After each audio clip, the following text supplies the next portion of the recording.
하나님 말씀 보겠습니다. 요한복음 14장 15절입니다.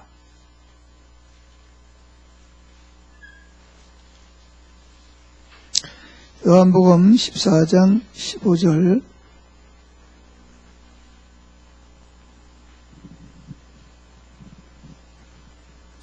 요한복음 14장 15절입니다. 다 같이 읽습니다. 너희가 나를 사랑하면 나의 계명을 지키리라.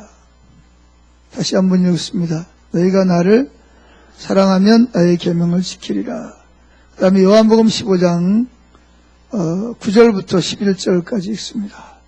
같이 읽습니다. 아버지께서 나를 사랑하신 것 같이 나도 너희를 사랑하였으니 나의 사랑 안에 거하라. 내가 아버지의 계명을 지켜 그의 사랑 안에 거하는 것 같이 너희도 내 계명을 지키면 내 사랑 안에 거하리라. 내가 이것을 너에게 이르면 내 기쁨이 너희 안에 있어 너희 기쁨이 충만하게 하려 함이라. 아멘.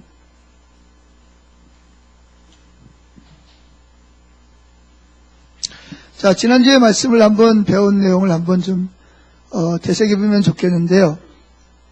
자,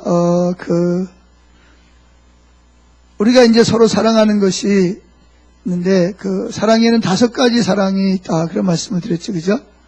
자, 첫 번째 사랑이 뭐였죠?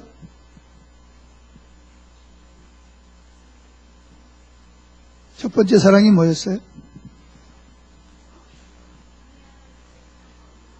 네. 성부, 성자, 성령 하나님이 서로를 사랑하신다. 네. 불타는 사랑을 하시는 거죠. 마음을 다하고, 목숨을 다하고, 뜻을 다하고, 힘을 다하고, 모든 걸 다해서 서로를 어떻게 하신다? 성부, 성자, 성령 하나님이 서로를 사랑하셨다. 그게 이제 우리가 말하는 사랑의 원조다. 그랬죠. 그죠? 두 번째, 그 사랑이 어떻게 우리에게 온다 그랬죠? 성부, 성자, 성령이 서로를 사랑하듯이 누굴 사랑하신다고요? 우리를 사랑하시는 거죠. 그래서 성부 하나님이 다른 하나님을 사랑하듯이 우리를 사랑하시고 또 성자 하나님이 그렇게 사랑하시고 성령 하나님도 우리를 그렇게 사랑하신다 말씀을 드렸습니다. 그러니까 여러분 한번 이것이 사실은 내가 성부, 성자, 성령 하나님이 서로를 사랑하듯이 내가 사랑을 받고 있다라고 느끼면 이게 실제적으로 여러분들이 알아지면 여러분의 삶에는 놀라운 엄청난 사건이 벌어지게 됩니다. 자, 세 번째는 어떻게 된다 그랬죠? 우리가 받은 사랑으로 하나님을 사랑하는 것입니다. 그래서 우리가 하나님을 사랑하려면 어떻게 된다고요? 하나님의 사랑이 우리에게 이해되어져야 됩니다. 그래서 우리가 받았다고 하는 사랑을 가지고 다시 그 사랑을 가지고 하나님께 되돌려 드리는 것입니다. 그게 이제 하나님을 사랑하는 거죠. 하나님을 사랑하려면 하나님의 사랑을 받아야 됩니다. 받지 아니하면 하나님을 사랑할 수가 없어요. 그래서 하나님은 우리 보고 어떻게 사랑해달라고 그러죠? 마음을 다하고 목숨을 다하고 뜻을 다하고 힘을 다해서 하나님을 사랑해라. 그 사랑받을 하나님은 유일하신 하나님이다. 그러니까 나에게 이 사랑을 달라 그렇게 말합니다. 그 이유는 왜 그러죠? 하나님이 왜 우리에게 사랑을 요구하세요? 사랑을 요구하시는 이유는 그 하나님이 우리를 사랑을 주시고 우리로부터 사랑받기를 원하시는 겁니다. 우리를 만드신 목적이 하나님과 사랑을 받고 사랑하는 친밀한 교제를 위해서 하나님이 사람을 창조하셨기 때문입니다. 아멘. 자, 네 번째가 뭐죠?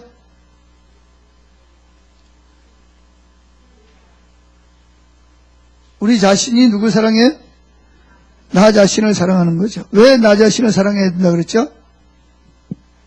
하나님이 나를 사랑하시니까, 하나님 나를 죽기까지 사랑하셨으니까 나도 나를 사랑하는 것이 마땅하다는 것입니다.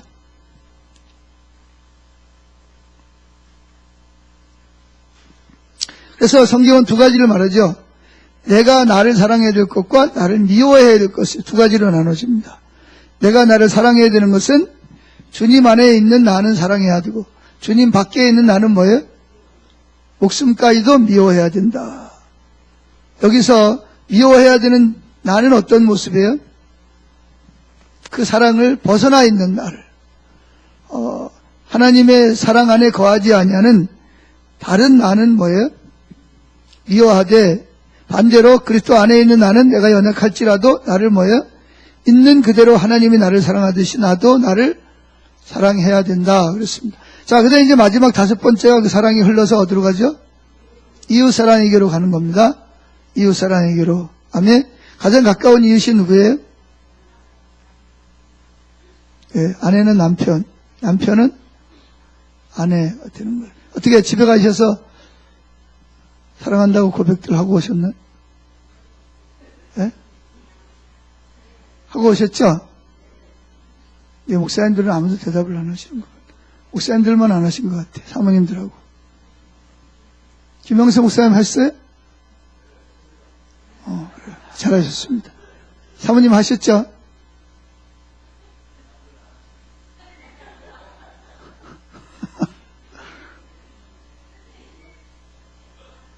옆에 있는 정 목사님 하셨죠? 사모님 했어요? 안 한 분은 지금 하세요, 빨리.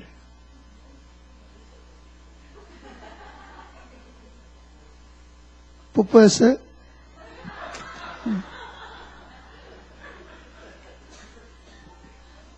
사랑은 표현되어져야지 되는 거죠. 마음으로, 우리 경상도 사람들 꼭 말을 해야 되나? 속으로 사랑하면 되지. 아니요. 사랑은 표현을 해야 돼요.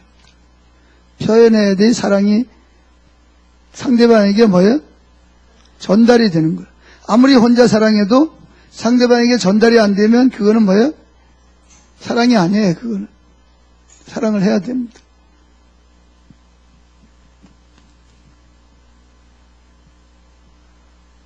얼굴들을 보니까 잘 안 하고 오신 것 같아요.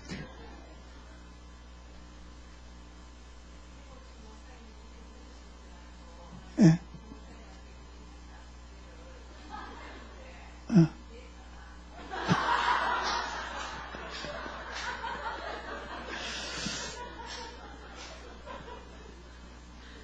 지금 하나님 말씀에 불순종하고 있는 거예요.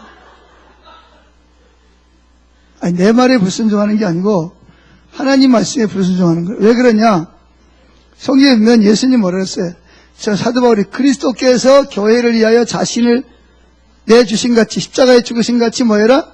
남편은 아내를 사랑하라 그랬거든. 근데 왜 사랑한다고 안 그래? 예? 지금 한번 해보세요. 지금 사랑한다고 말을 받고 싶은 거예요, 지금. 예?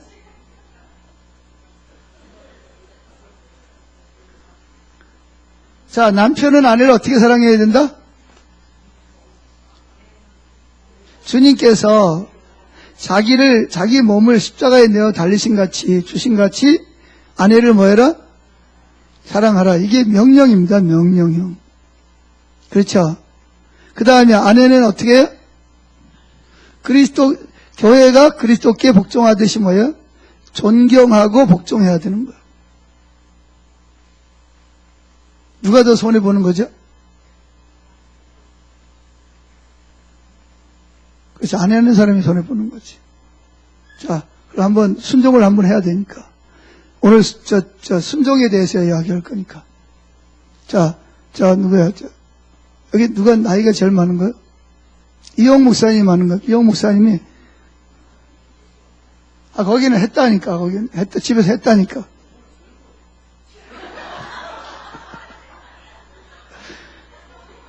자, 김영수 목사님 일어나세요. 두 부부 일어나세요. 자, 부부 다 일어나 보세요. 부부 다 일어나세요. 자, 부부 다 일어나세요. 자, 순종이 제사보다 나은 거예요. 저기 목사님도 사모님 오셨네,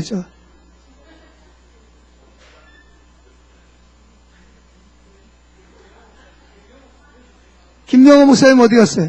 금방 있더니 어쩌 있네. 자, 사모님 옆으로 가시, 빨리 일어나셔다.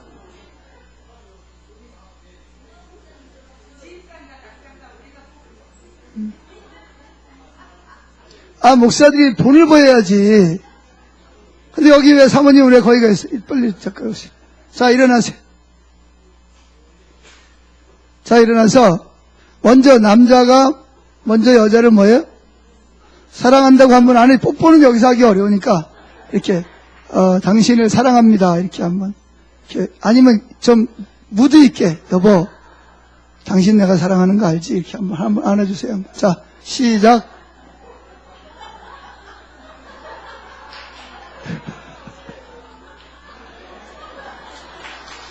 예. 아니 지금 저기 누가 안기는 거요? 남편이 안아줘야지 왜 아내가 남편한테 안기는 거지? 여기 했어요? 김명환 목사님? 아니 말을 해야지 그냥 안아만 주지 말고. 예, 경상도 사람들은 행동보다 말이 어려우니까 말을 했어요? 예. 자 이제 아내가 남편에게 여보 존경합니다 이렇게.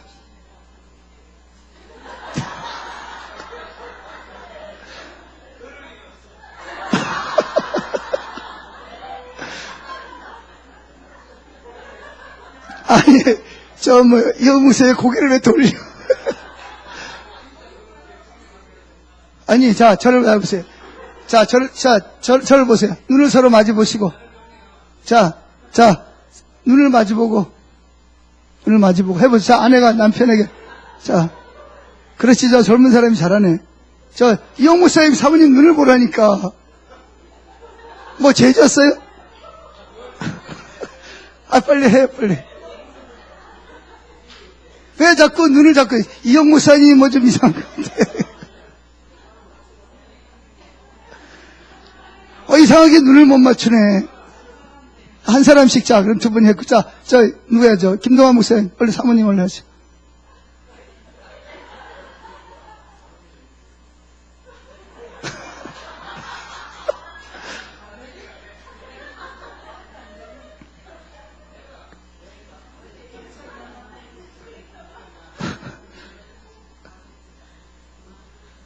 아니, 하나님 말씀에 순종해봐요, 한번.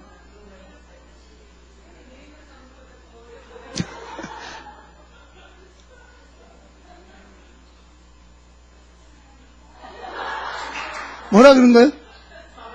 아, 그 말 하지 말고, 성경대로, 여보, 존경합니다, 이렇게 하는 거예요.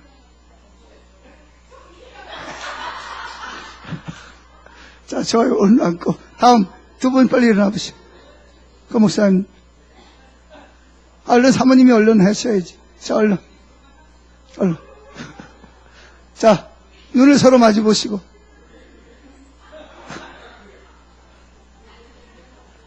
그렇지. 그래. 잘하셨어. 다음, 김명호 목사님. 자, 이제 사모님이 정말 존경하는 마음을 가지고 하는 거예요. 그렇지. 그러면 남편이, 고마워, 이렇게 안아주는 거예요. 그렇지. 자, 다음, 여기, 이쪽에.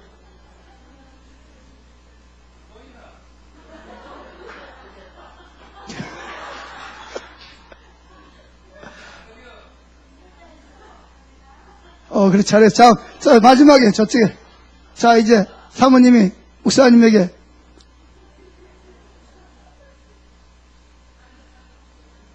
아니야, 남편이 아니야. 그냥, 여보, 존경합니다. 이렇게 하는 거야. 자. 그렇지. 잘했어. 박수 한번 쳐주세요.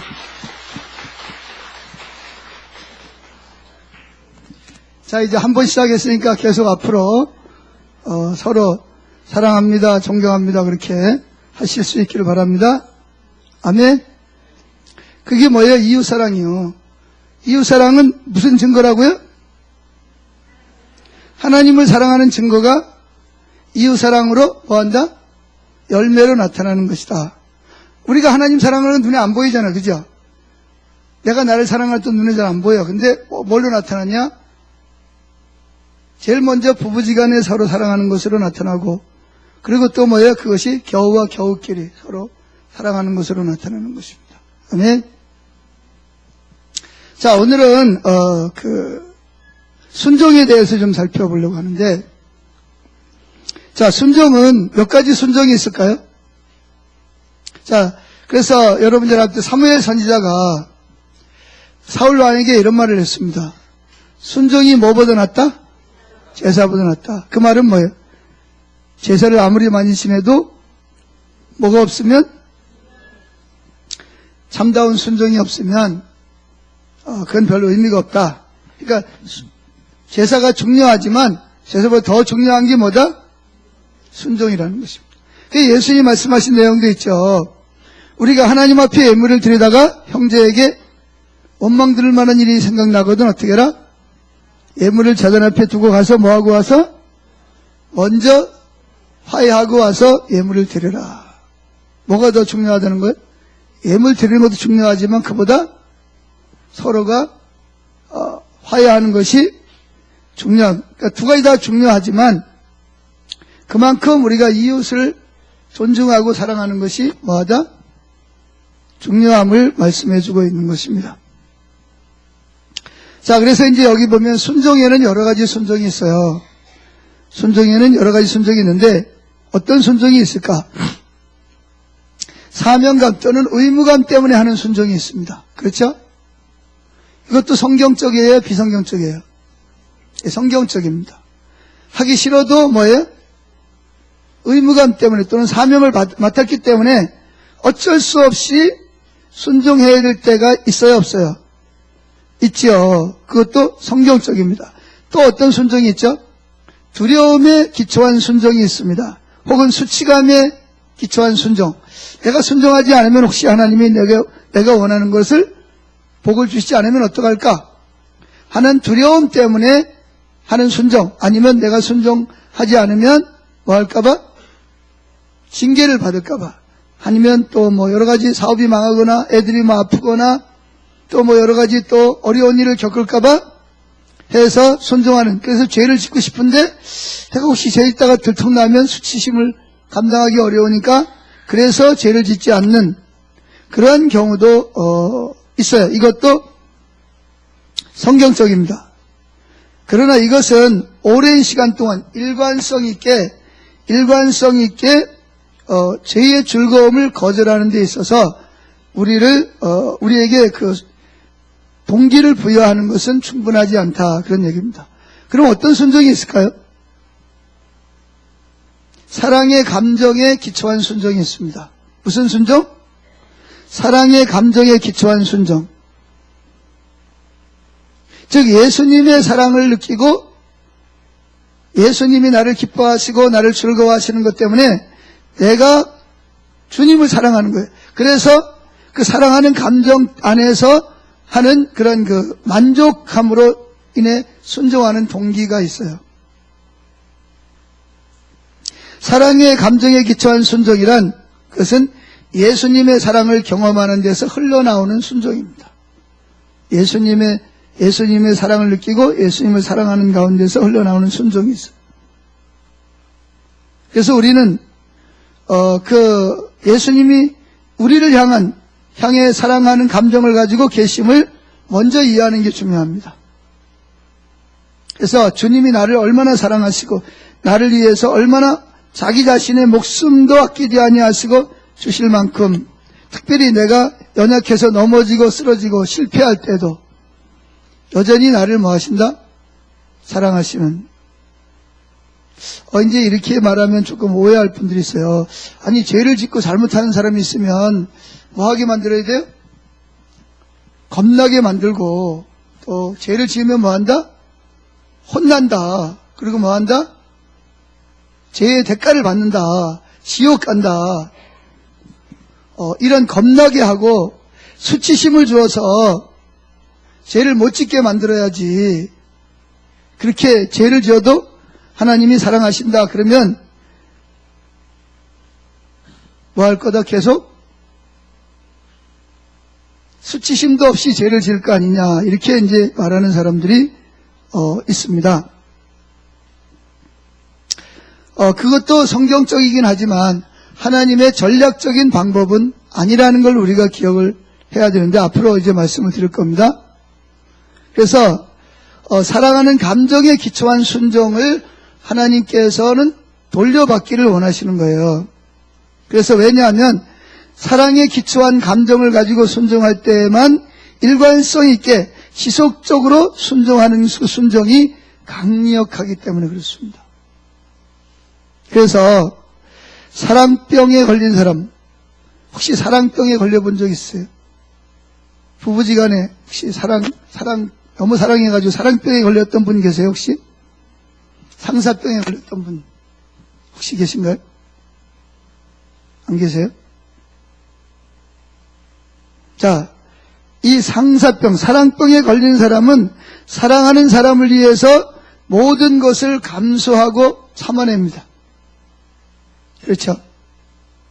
원래 하나님이 의도한 신앙생활이라는 것은 우리가 하나님이 우리를 사랑하기 때문에 자원함으로 우리를 위해서 오셨듯이 우리도 사랑의 감정에 기초해서 하나님께 순종하는 그러한 그 우리의 마음을, 우리의 순종을 하나님의 유업으로 받으시기를 원하십니다. 아까 말한 대로 수치심 때문에, 두려움 때문에, 아니면 또 의무감 때문에, 사명감 때문에 순종하는 그것도 성경적이지만 원래 하나님은 전략적으로 저와 여러분들이 그 하나님의 자원하는 사랑으로 인해서 자기 목숨까지 아끼지 아니하시고 나를 향한 그 사랑을 내가 알고 내가 또 하나님께 상사병에 걸려서 그래서 정말 사랑하기 때문에 자원하는 마음으로 순종하는 그 순종을 위해서 저와 여러분을 구원하신 거예요. 그게 원래가 하나님이 목적하시는 바입니다. 그게 하나님이 우리를 통해서 받으셔야 될 유업입니다.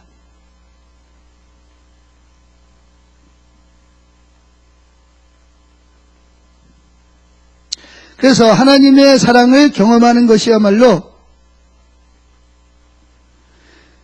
내가 불순종에 대한 두려움보다 더 죄에 저항하고 싸워 이기도록 동기를 부여하는데 효과적이라는 거예요. 왜 그러냐? 왜냐하면 죄는 우리가 왜 죄를 짓죠? 죄를 짓는 이유가 뭐예요?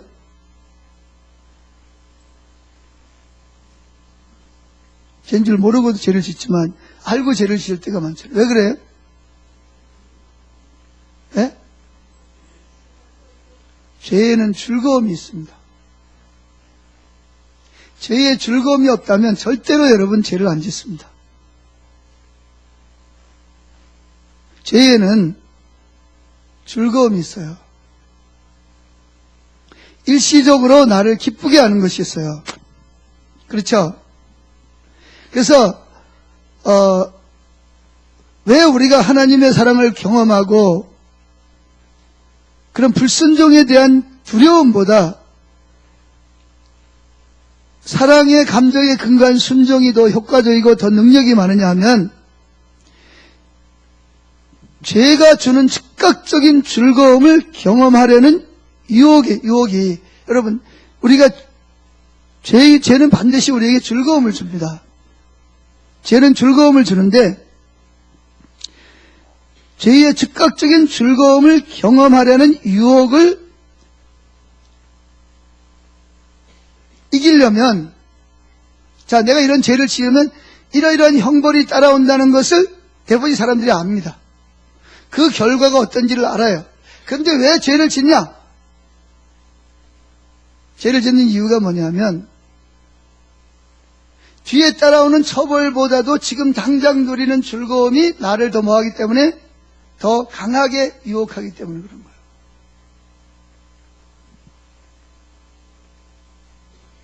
그래서 이런 죄 지으면 이렇게 벌받고 이렇게 형벌받고 이렇게 해봤자 그것이 당장은 어떤 유혹을 이길 수 있을지 몰라도 장기적으로 계속해서 나를 유혹해온다. 그 유혹을 이길 만큼 강력하지 못하다는 거예요. 그래서 제가 아까 여러분에게 이런 죄 지으면 이런 벌 받고 저런 죄 지으면 저런 벌 받습니다. 이렇게 하면 복 못 받습니다.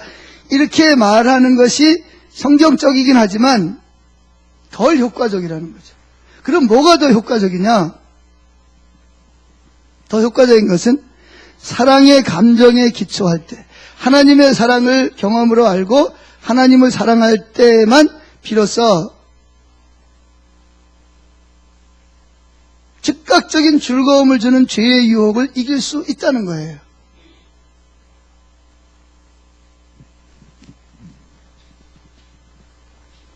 그래서 죄의 즉각적인 즐거움을 경험하려는, 즐거움을 얻으려는 유혹은 내가 이 죄를 지었을 때 다가올 처벌에 대한 두려움보다 즉각적으로 주는 즐거움에 대한 유혹이 더 크다는 것이에요. 심리학적으로. 그래서 많은 사람들이, 여러분도 경험해 봤겠지만, 내가 남의 것을 훔쳤을 때 이것이 들통이 나면 어떤 처벌을 받을지에 대해서 알아요. 그런데 왜 남의 걸 훔치냐? 그 처벌보다도 내가 이것을 훔쳤을 때 내가 느낄 즐거움이 더 강력하기 때문에 그런 것입니다.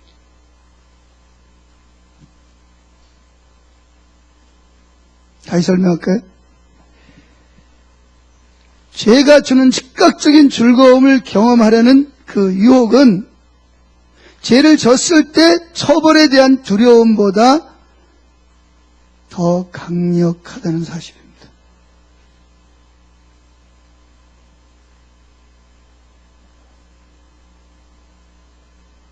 애들도 그러잖아요. 공부할 때 공부 안 하면 자기한테 불이익이 돌아온다는 거 다 알아요. 공부 열심히 해야 되는 거 모르는 애들 아무도 없어요.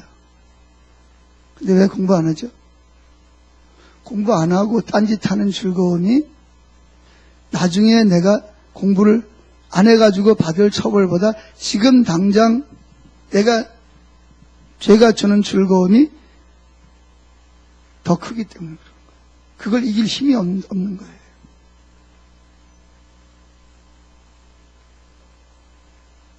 여러분 보세요. 성경에 보면 율법이 뭐라 그랬어요? 죄를 지으면 뭐한다? 망한다. 그랬죠? 그랬어요? 안 그랬어요? 우상숭배하면 뭐한다? 죽는다. 멸망한다. 그런데 뭐해요? 우상숭배 해요? 안 해요? 왜 하죠? 멸망할 건데? 그 멸망하는 걸 몰라서 하나요? 그 알면서 왜 우상숭배 하죠?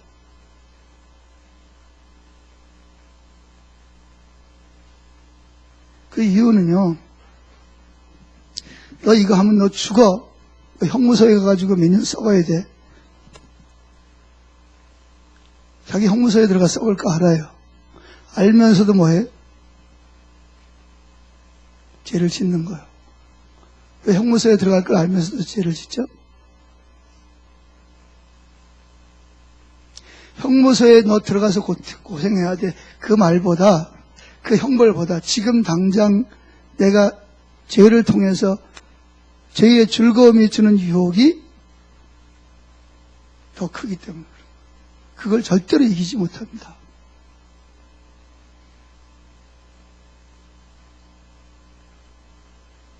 별의별 법을 만들고 별의별 다 만들어도요, 사람은 못 바꿉니다. 나는 놈 위에 뭐가 있다? 뛰는 놈 위에 나는 놈이 있어요. 아무리 법을 교묘하게 바꿔, 그 법을 또 이용합니다. 조국 씨처럼.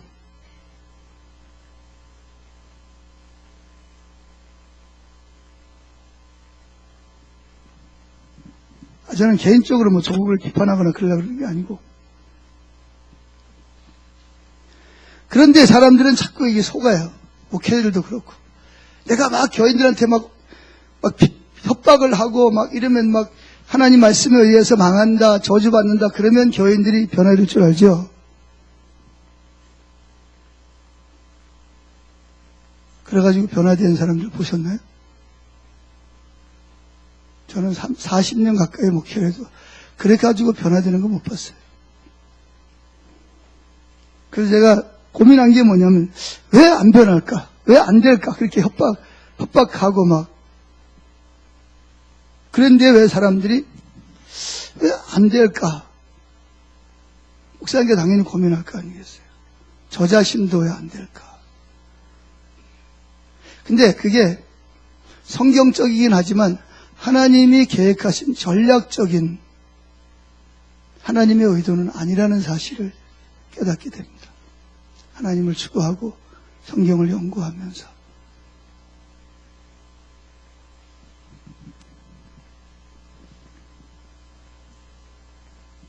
그래서 사랑의 감정에 기초한 순종, 사랑의 감정, 하나님의 사랑을 내가 느끼고 내가 하나님을 사랑하기 때문에,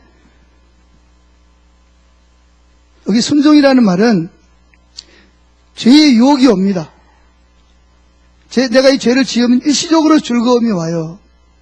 그럴지라도 그 죄의 유혹을 이길 수 있는 강력한 힘, 그리고 지속적인, 한 번이 아니라 지속적으로 순종할 수 있는 능력은 어디서 오냐?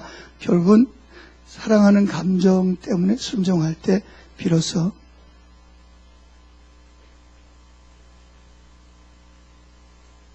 일시적인 즐거움을 주는 죄의 유혹이 오더라도 그것을 이길 수 있는, 그것보다 더 큰 파워를 가진, 그것보다 더 큰 능력을 가진 것은 뭐냐? 결국은 사랑의 감정에 기초한 사랑입니다. 사랑.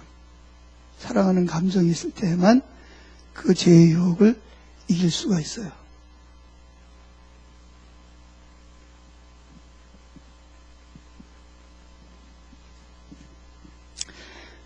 그래서 하나님의 사랑을 경험하는 것이야말로 불순종에 대한, 죄에 대한 결과에 대한 형벌에 대한 두려움보다 더 죄에 저항하도록, 죄와 싸워 이기도록 동기를 부여하는데 효과적이라는 사실을 기억해야 됩니다.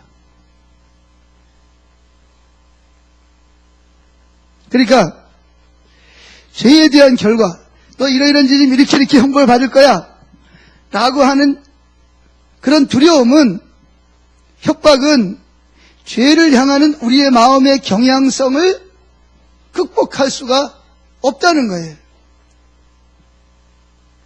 너 이런 죄 지면 너 이렇게 혼나. 너 이런 죄 지면 이렇게 고생할, 너 영원히 너 형벌 받을 거야. 이렇게, 그것이 협박이 아니라 사실일지라도, 그런데도 죄를 짓는단 말이에요. 그거 왜 그러죠? 왜 그래요?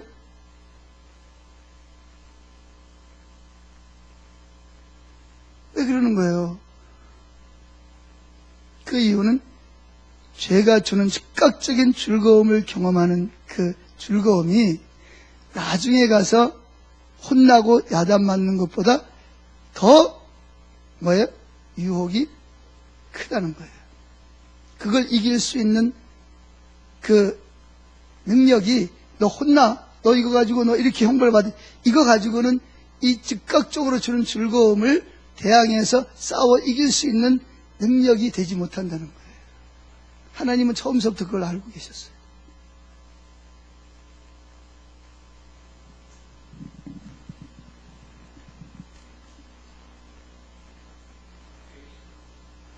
그러니까 너 이런 죄 지으면 이렇게 벌 받을 거야, 이런 결과를 가져올 거야. 그러니까 죄를 지은 거에 대한 그 형벌에 대한 두려움은 죄를 향하는 우리의 경향, 우리 속에 있는 죄성을 이길 수 있는 힘이 없다는 거예요. 안 된다는 거예요, 게임이. 여러분들이 만약에 막 협박을 하고 막 형벌을 가지고 막 사람을 협박을 하면 어떻게 만드냐? 그 사람은 보다 은밀하게 죄를 짓습니다. 그리고 보다 독창적으로 죄를 짓습니다. 안 들키게. 어떻게 하면 안 들키게 죄를 짓까를 고민하고, 어떻게 하면 다른 사람이 모르는 완전 죄를 저지를까를 고민하지, 절대로 죄를 안 짓지 않는다는 거예요. 그럴 것 같으면 우리나라 교도소가 다 텅텅 비었어야지. 그럴 것 같으면 성경에 나오는 하나님의 진노로 그 한 사람이 하나도 없어야지. 안 됩니다, 여러분.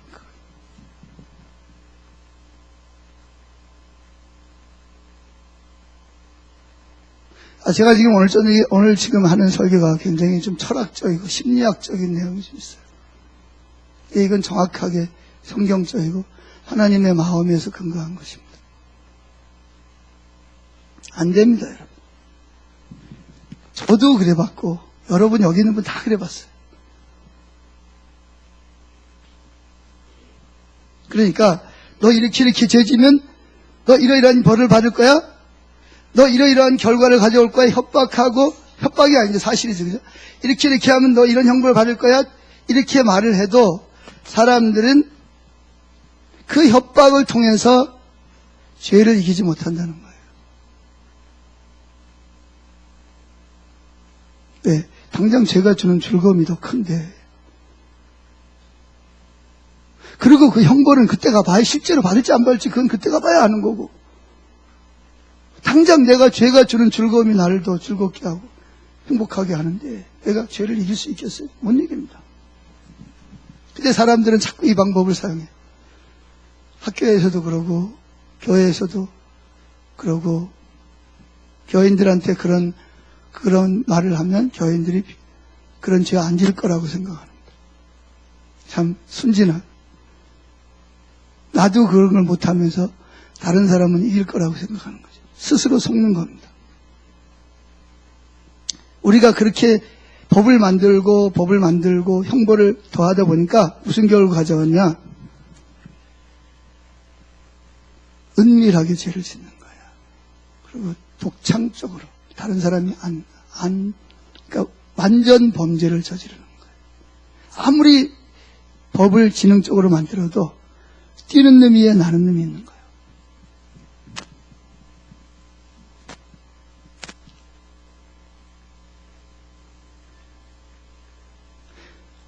우리는 죄가 주는 즐거움을 그 두려움 때문에 거절할 수 없어요. 그래서 우리의 마음이 배고프고 우리의 마음이 뭔가 허전해, 뭔가 지루하고 뭔가 만족이 없어. 그럴 때 죄를 짓습니다. 언제 죄의 유혹에 넘어가냐? 뭔가 우리 마음이 채워지지 않아. 뭔가 재미가 없어. 지루하고 따분해. 교회 다녀도 봉사해도 성경 공부해도 예배드려도 뭔가 좀 따분하고 뭔가 좀 지루하고 뭔가 좀 신나고 좀 뭔가 좀 만족합니다. 막 그냥 차고 넘치는 뭐가 좀 있으면 좋겠는데 그게 안 되니까 우리 마음의 눈이 어디 가야 이게 채워질까? 어디 가야 마음이 좀 이렇게 좀 흥분되고 좀 뿌듯하고 좀 기쁘고 그런 거 뭐 좀 없나? 교회 봉사하면서 예배 드리면서 내 마음은 계속 그런 걸 찾는 거예요. 그러다가 사단이 딱 유혹을 하고 딱 미끼를 딱 던지면 처음에는 좀 거절하죠. 이건 아니야. 가다가 또 돌아와. 아니지. 또 유혹을 하면 또 들어. 결국은 물어버리는 거예요.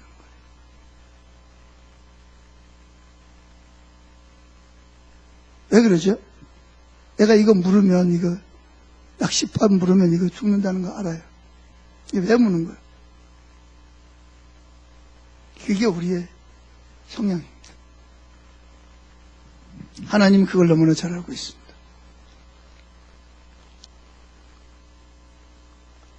쉽게 말해서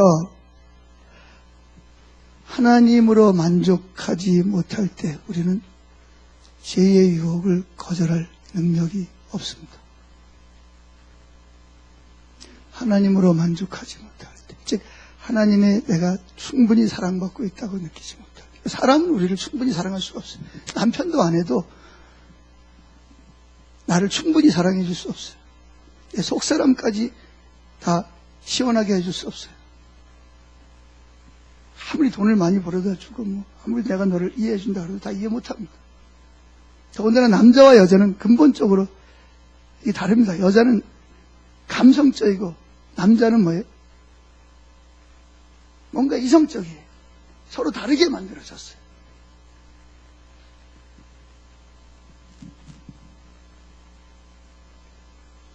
그래서 결국은 하나님은 우리가 그래서 왜 하나님의 사랑을 알고 하나님을 사랑하라 그러냐? 그래야만 우리 마음이 만족할 수가 있는 거예요. 만족해야만 뭐가 안 돼요? 죄의 유혹이 아무리 장기적으로 유혹이 와도 그것을 충분히 이길 수 있는 능력이 있기 때문에 그런 거예요.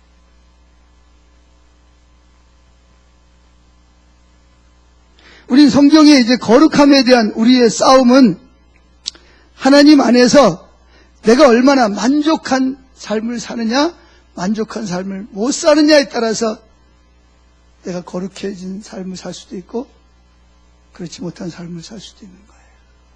협박한다고 되는 일이 아닙니다. 협박한다고 되는 사람들은 출애굽기를 보세요. 지금 하나님이 영광으로 신의 산에 임재해서 모세가 거기서 하나님하고 영광 가운데 대화하고 있는데 밑에서 금송아지 만들어가지고 우상숭배하고 있어요. 이게 인간의 본성이에요.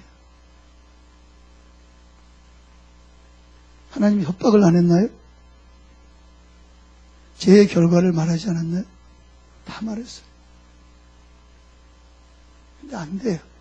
왜 안 돼? 그걸 이길 능력이 안 돼요. 그 죄의 즉시적인, 즉각적인 즐거움의 죄의 유혹을 이길 수 있는 힘이 없어요. 그거 가지고. 쉽게 말해서 배가 고파서 3일 되면 남의 것도 뭐예요? 이거 훔쳐먹으면 뭐 할 줄 알면서도 교도소 갈 거 알면서도 남의 빵 훔쳐먹는 거예요.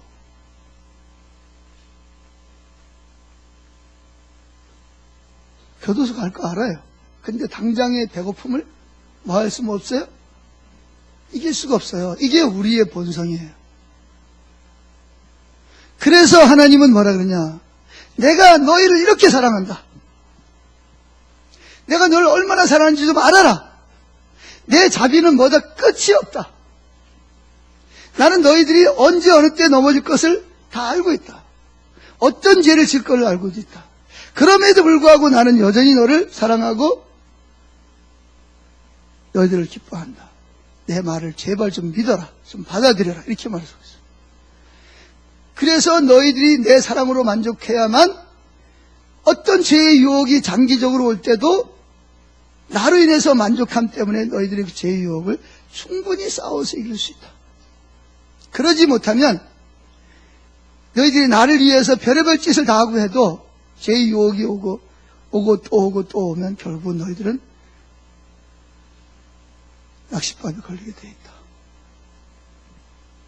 하나님이 우리를 얼마나 잘 아시겠습니까? 우리가 어떤 존재인지를, 우리 본성이 어떤 존재인지를 얼마나 하나님이 잘 아시겠어요.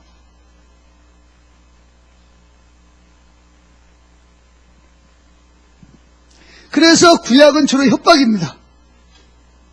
협박이에요. 그리고 잘못했을 때 막 그대로 치워버리는 거죠. 그냥 땅이 갈라져가지고 막 집어넣어버리고 그냥 칼로 막 형제가 형제를 막 죽여버리고 말이죠.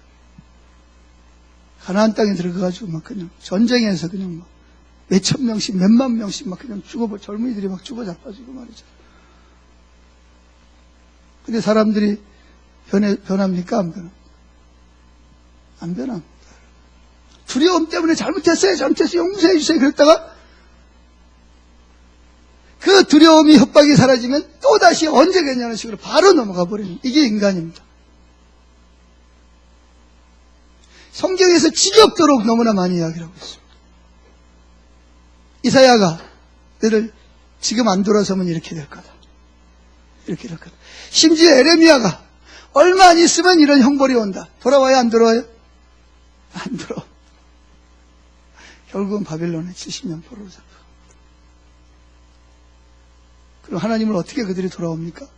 그들 때문에 돌아오는 게 아니고, 회개했기 때문에 돌아오는 게 아니고, 사랑으로, 자비로 그냥 돌아오게.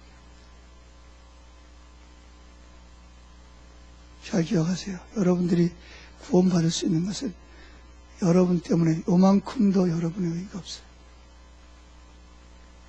이게 안 비춰지면 오직 은혜, 이게 안 비춰지면 참 신앙생활이 힘듭니다. 정말 따분하고 지루합니다. 힘듭니다. 아무리 말씀 많이 듣고 기도 많이 해도 안 됩니다.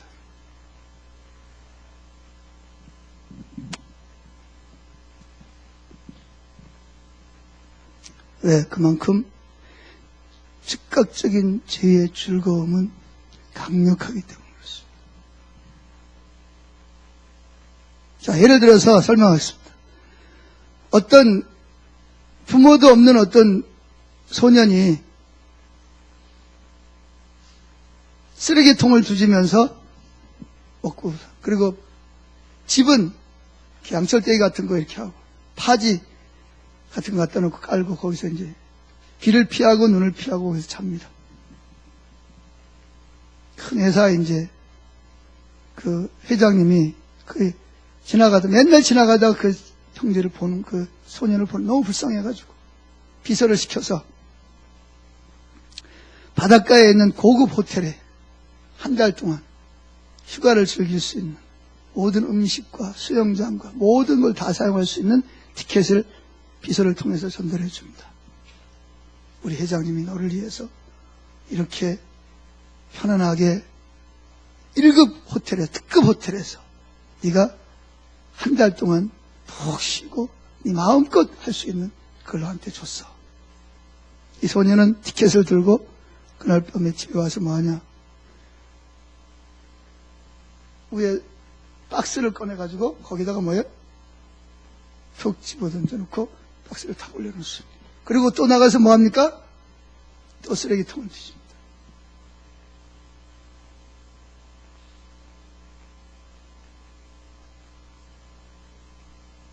자, 왜 이 소년이 그럴까요?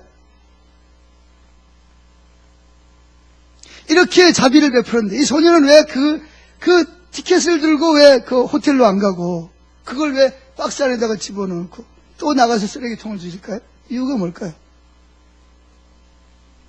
예?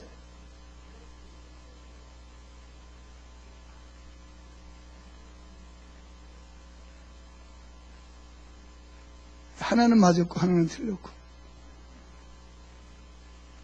예? 그렇죠.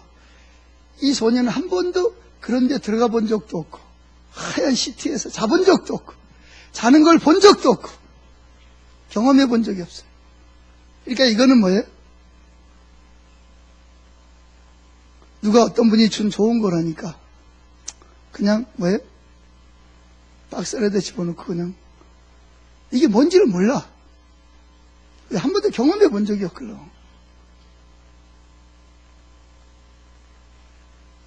이게 뭘 말하는 것 같아요? 하나님이 저와 여러분에게 아들을 보내주셔서 십자가 못 박음으로 인해서 우리에게 뭐예요? 이 세상에서 한 번도 즐겨보고 경험해보지 못한 행복과 만족과 즐거움과 기쁨을 여러분에게 줬어요. 근데 여러분은 그걸 가지고 뭐예요? 박스에다 집어넣고 여전히 쓰레기통을 두지는 소년처럼 우리는 여전히 그거하고 그 삶을 누리지 못하고 살아가는 거예요.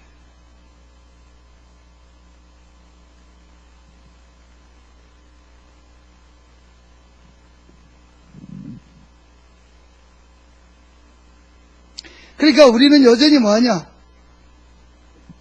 하나님이 주신 그 선물이 어떠한 것인지를 경험해 본 적이 없기 때문에 하나님이 자기 아들을 우리에게 주셨음에도 불구하고 그 무한한 기쁨, 만족이 제공되었을 때 우리는 뭐하냐? 여전히 알코올, 섹스, 야망, 게임, 도박 그런 것으로 낭비하는 냉랭한 피조물이 누구냐 하면 바로 저와 여러분입니다. 우리는 결코 그 바닷가의 1급 호텔에서 휴가를 보내는 것이 무엇인지 상상할 수 없기 때문에 여전히 빈민가에 살면서 계속해서 쓰레기통이나 뒤지면서 살아가는 그런 것을 원하는 어리석은 거지 아이와 같은 것입니다. 이것이 바로 원수가 주는 죄로 인한 유혹을 받을 때 우리가 선택하는 선택입니다. 사단은 우리에게 뭘 주냐? 상한 썩은 고기를 우리에게 주면서 이 고기를 내가 먹으면 만족할 거야. 여러분 썩은 고기 먹으면 만족합니까? 아니면 탈납니까? 탈납니다. 근데 사탄은 썩은 고기를 맛있게 보이게 해가지고 주고 이걸로 만족해라. 우리는 썩지 않는 고기를 먹어본 적이 없기 때문에 썩은 고기가 나의 전부라고 생각하고 덥석 받는 거예요. 썩지 않은 고기를 먹어본 적이 없으니까.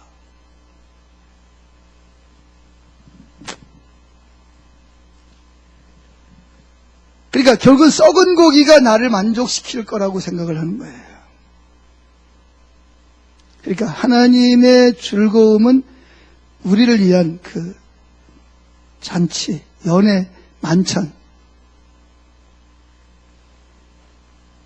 죄의 즐거움을, 우리 공허함을 메우기 위해서 죄의 즐거움을 찾게 하는 공허함으로부터 우리를 구해 줄 수 있는, 그것을 이기게 하는 영적인 즐거움이 가득한 테이블로 저와 여러분을 초대하고 있습니다.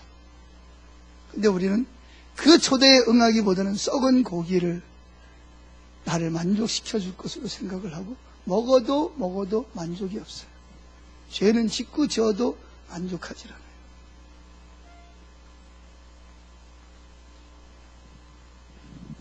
꼭 기억하세요.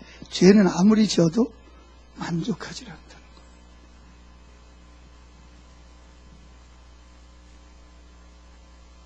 그러니까 죄의 영역에서 우리의 마음이 벗어나는 길은 하나님 안에 있는 기쁨입니다. 기쁨. 그래서 뭘 항상 기뻐하라.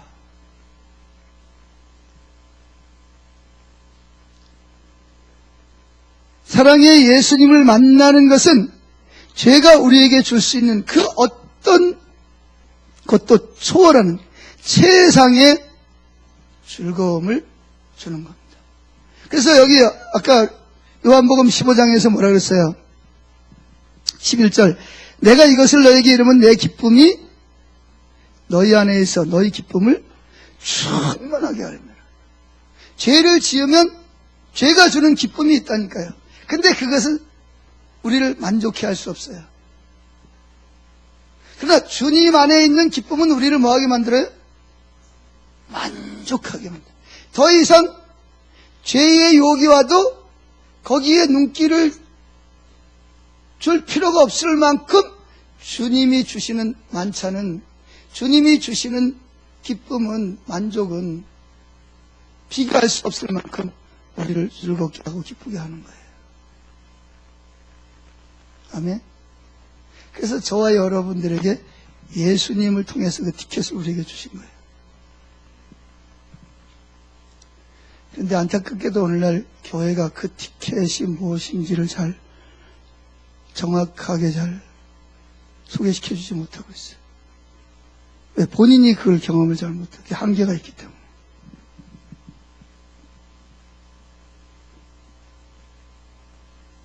우리 이제 거룩함 그러면 그러잖아, 그죠?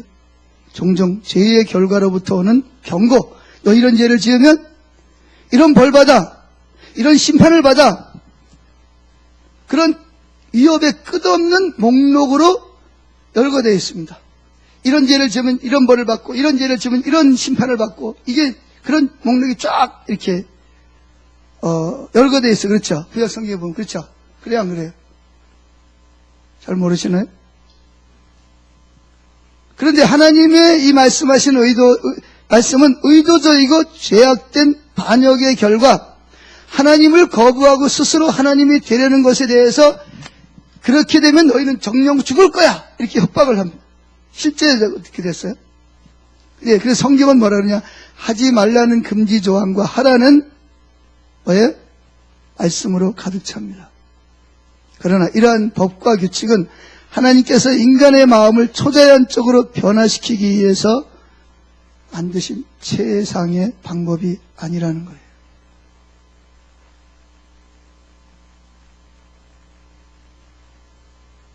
최상의 방법은 아닙니다. 그래서 많은 사람들이 해야 할 것과 하지 말아야 될 것의 목록을 지키도록 두려움과 수치를 사용하려고 합니다. 그러나 결국에 죄악이 주는 즉각적인 즐거움의 유혹이 종종 긴 시간 찾아올 때 죄에 대한 결과, 형벌에 대한 그 두려움보다 즉각적인 즐거움의 유혹이 항상 우리를 이기고 있고 이겨왔다는 거예요. 그건 자명한 사실입니다. 그렇죠. 우리는 죄의 결과는 심판과 사망임을 지속적으로 생각을 해야 된다. 그게 성경적이니까. 그러나 우리는 죄의 결과로 오는 즐거움을 이기기 위해서 단순히 어떤 심판과 형벌에 대한 경고만으로는 충분하지 않다는 사실을 하나님의 의도를 통해서 깨달아야 됩니다. 다른 뭔가가 필요해요. 그게 뭘까요? 죄로부터 비롯된 사회적이고 영적인 결과들에 대한 사람들에게 경고하는 것은 성적인 쾌락, 탐심, 거짓말, 속임수, 게임, 도박 이런 중독을 거절할 수가 없어요. 그런 거절할 수가 없어요. 그래서 그 예를 히브리서에서 모세에게서 잘 들고 있습니다. 모세는 이집트 왕궁의 왕자로서 온갖 부귀와 권력, 온갖 여자들의 치마 푹 속에서 놀아놨습니다. 모든 갖고 싶은 거는 다 가졌습니다. 원하는 거는 다 가졌습니다. 맞습니까? 맞죠? 그 모세는 이집트 왕궁에서 온갖 부귀를 영환통한 육신의 즐거움보다 더 아름답고 더 즐겁고 더 초자연적이고 매력적인 모든 것을 만족시키는 그 어떤 것을 위해서 그는 왕궁에서 누렸던 모든 것을 다 포기했습니다. 뭐가 그를 포기하게 만들었을까요? 예? 모세가 원하는 건 다 가졌어요. 여자, 보석, 원하는 건 다 가졌거든요. 그런데 뭐가 그것들을 포기하고 다른 거를 인간이 보기에 별로 좋지도 않은 거를 선택했을까요? 뭐가 그렇게 했을 것 같아요? 예? 뭐가 그랬을 것 같아요?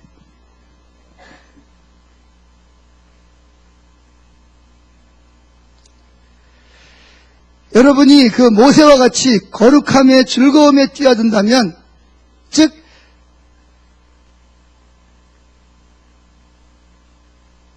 주님을 사랑하는 상사병에 걸린다면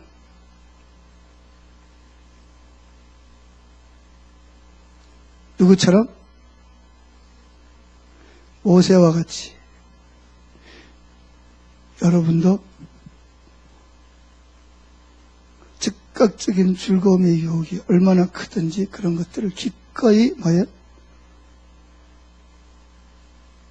포기하고 다른 것을 선택하게 할 것입니다. 그 누구도 예수님처럼 우리 영혼을 즐거움과 행복으로 채울 수 있다는 것을 발견하게 된다면 우리는 기꺼이 우리를 붙잡고 있는 중독 증세들에서 쉽게 벗어날 수 있습니다. 그것이 어떤 것이다. 자, 히브리서 11장 24절 읽어보겠습니다.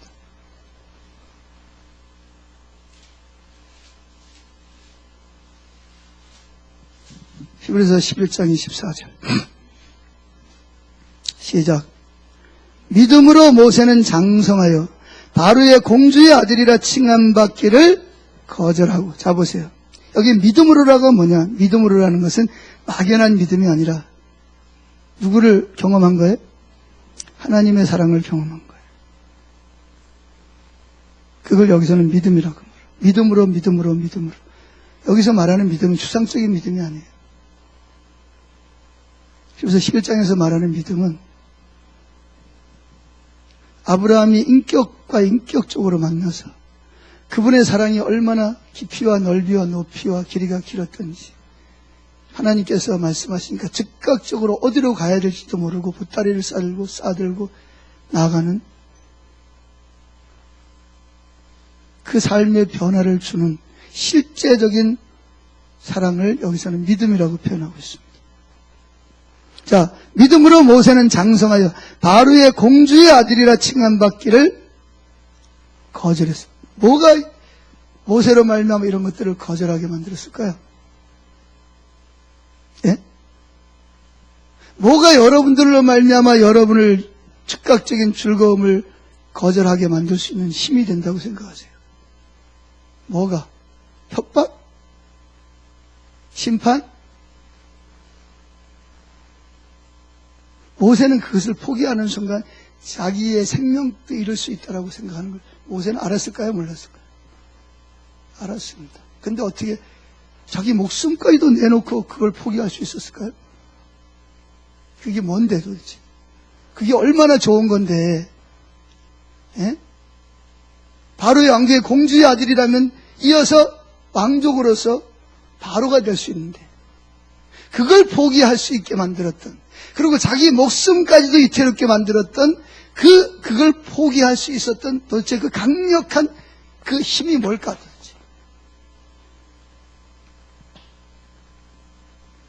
그러고서 그걸 포기할 뿐만 아니라 25절 시작.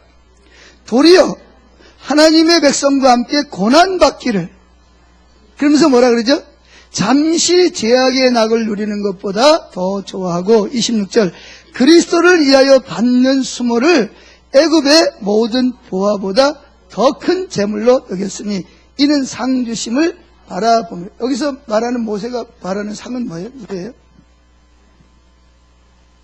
하나님 그분의 성품입니다. 이것이 모세를 바꿔놓았어요. 성경은 분명히 말하고 있습니다. 모세를 바꿔놓은 것은 모세를 향한 협박이나 심판이나 두려움이 전혀 아니었다는 사실을 기억해야 됩니다.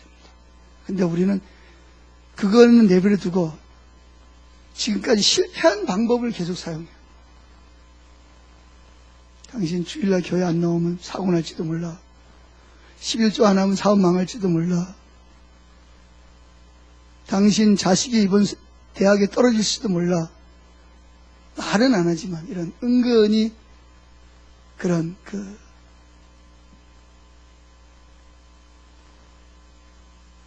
하나님이 실패하는 것을 보여준 그것을 은근히 따라가는 우리들이 많이 있다는 거예요.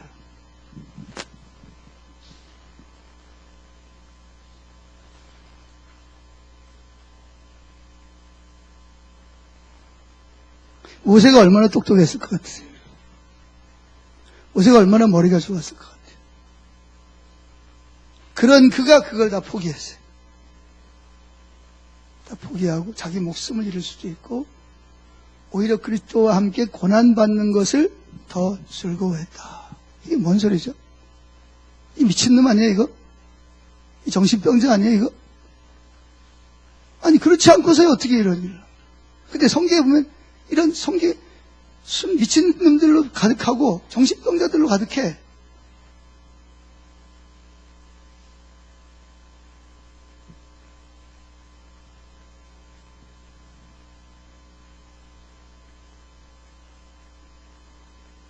잘 보세요. 믿음으로 모세는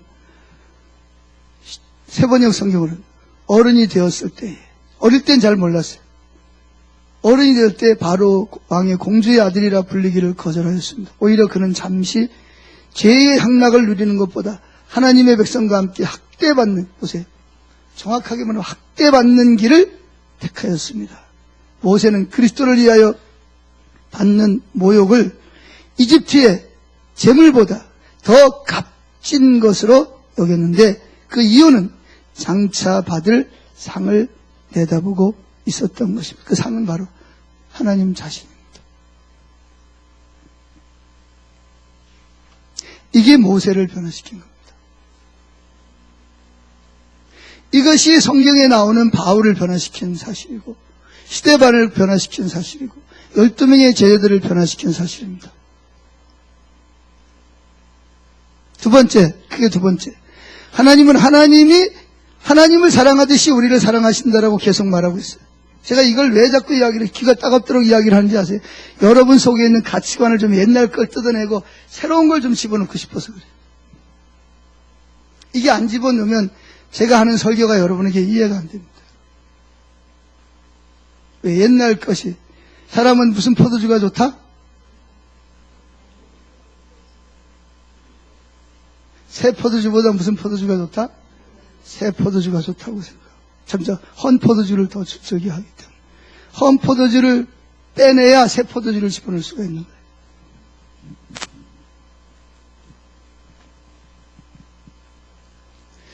그래서 자, 두 번째, 하나님은 하나님이 하나님을 사랑하듯이 누굴 사랑한다? 나를 사랑한다는 사실을 경험으로 알아야 됩니다. 머리로가 뿐만 아니라 경험으로 알아야 됩니다. 자, 예수님께서 마지막 만찬 때 십자가를 지기 전날, 참 붙잡히기 전날 예수님을 향한 그 아버지의 사랑의 크기가 그분의 백성들, 즉 예수 믿는 사람을 향한 크기와 똑같다는 것을 강조하셨어요. 그죠? 맞죠? 요한복음 15장부터 17장까지 말씀하셨어요. 이 단순한 진리는 모든 믿는 자에게 우리 자신 모두를 내가 어떤 형편에 있든지 하나님이 나를 사랑하시는 자로 내가 즉 검지만 아름답고 사랑스러운 자로 볼 수 있는 권리를 주십니다. 자, 지금까지 많이 했으니까 그냥 제가 쭉 읽을게요. 요한복음 15장 9절 아버지께서 나를 사랑하신 것 같이 나도 너희를 뭐했다? 사랑하였다. 너희는 내 사랑 안에 머물러 있어라. 17장 요한복음 17장 23절 아버지께서 나를 사랑하신 것 같이 나도 그들을 사랑하였다는 것을 세상이 알게 하려는 것이다. 요한복음 17장 26절 나는 이미 그들에게 아버지의 이름을 알렸으며 앞으로도 알리겠습니다. 그것은 아버지께서 나를 사랑하신 그 사랑이 그들 안에 있게 하고 나도 그들 안에 있게 하려는 것입니다. 야고보서 4장 5절 아버지께서 보내신 성령이 너희를 시기하기까지 사모한다 하신 말씀을 헛된 줄로 여기느냐. 성부, 성자, 성령 하나님이 서로를 사랑하듯이 누굴 사랑한다고요? 똑같은 분량으로 나를 사랑하신다는 사실입니다. 그래서 예수님을 믿는 우리의 그 가치와 자격에 대한 근극적인 선언이 뭐냐? 아버지와 아들과 성령이 서로를 사랑하듯이 똑같은 사랑으로 누굴 사랑하고 있다? 내가 사랑받고 있다는 데서 찾아야 됩니다. 내가 그렇게 사랑받고 있다는 것. 내가 그렇게 하나님 앞에서 존귀하고 가치 있는 보물이라는 사실을 내가 인식해야만 여러분들이 삶이 바뀝니다. 이게 안 바뀌면 좀 잘하면 내가 사랑받을 가치가 있고 평소에는 어떻게 하나님께 좀 사랑 좀 받으려고 몸부림을 치다가 잘못하면 하나님으로부터 뭐예요? 돌아서서 도망가기 바쁩니다. 열심히 도망갑니다.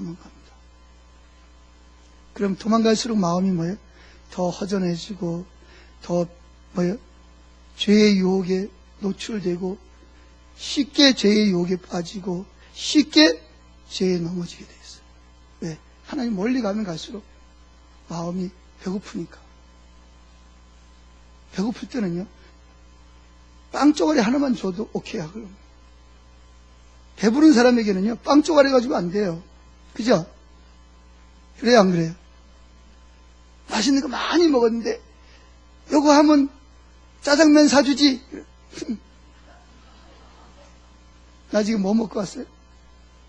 저 5만원짜리 지금 부페 먹고 왔는데, 짜장면, 몇천원 짜장면 사준대.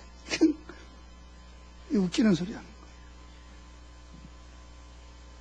지금 영국에서 산 150만원짜리 양복 입고 왔어. 이제 내 말 들어주면 70만원짜리 양복 한 벌 쫙 빼셨네. 왜? 내가 지금 입고 있는 게 150만원짜리예요.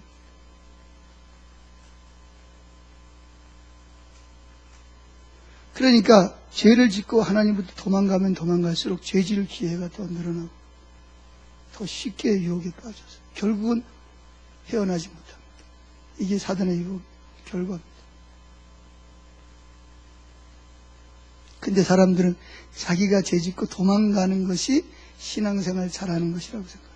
그 사람은 예수 안 믿는 사람입니다. 제가 그 사실을 성경을 통해서 제가 말씀을 드릴게요. 에베소 3장 17절 18절 읽어보세요. 성경 찾으세요. 여러분들이 잘 알고 있는, 제가 여기 와가지고 수없이 많이 했던 성경 구절. 이제 암송해야 돼요, 여러분들이. 에베소 3장 17절. 됐습니까? 말미암아 그리스도께서 너희 마음에 계시게 하시옵고 너희가 사랑 가운데 뿌리가 박히고 터가, 어디에 뿌리를 박고 터가 굳어져요? 사랑에. 18절. 능히 모든 성도와 함께 지식에 넘치는 그리스도의 사랑을 알고 그 사랑의 넓이와 길이와 높이와 깊이가 어떠함을 깨달았을 때 어떻게 돼요? 하나님의 모든 충만하신 것으로 너에게 충만하게 하시기로. 그러니까 여러분들은 만족하게 된다는 거예요. 행복하게 된다는 거예요. 즐겁게 된다는 거예요. 그러면 어떤 일시적인 죄의 유혹이, 즐거움의 유혹이 여러분에게 와도 여러분은 만족하기 때문에 그런 거에 눈을 귀를 기울일 필요가 없어요. 그까짓 거 이렇게 해야 되겠다. 그것이 하나님이 저와 여러분을 예수님의 살과 피를 통한 만찬으로 저와 여러분을 초대하고 있는 거예요. 초대에 응하셔야 됩니다. 응하지 않고 말만 들어가지고는 여러분은 그 만찬을 경험할 수가 없어요. 맛볼 수가 없어요. 그 여러분은 늘 배가 고프고 죄의 유혹에 쉽게 넘어질 수밖에 없어요.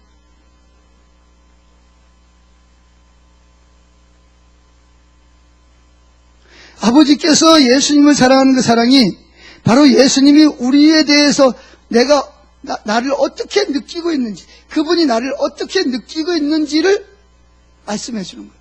내가 너를, 내 아들을 사랑하듯이 내가 너를 사랑한다. 그러니까 나하고 예수님하고 뭐라는 거예요? 동격이라는 거예요. 근데 예수님은 거룩하고 이렇게, 나는 어때요? 예수 믿지만 여전히 연약하고 쓰러지고 넘어지는 존재. 근데 하나님은 나를 여전히 의로우신 예수님하고 동격으로 인정해 주신다면 내가 얼마나 높아지겠어요? 내가 얼마나 위대해지겠어요? 아멘?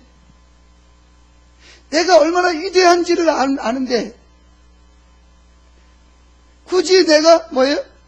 쓸데없는 지금 내가 즐거움이 너무나 충만한데 죄가 와가지고 너 이거 하면 즐거워져. 그러면 그 죄의 즐거움에 유혹에 넘어가겠어요? 안 넘어가겠어요? 이러는 거예요.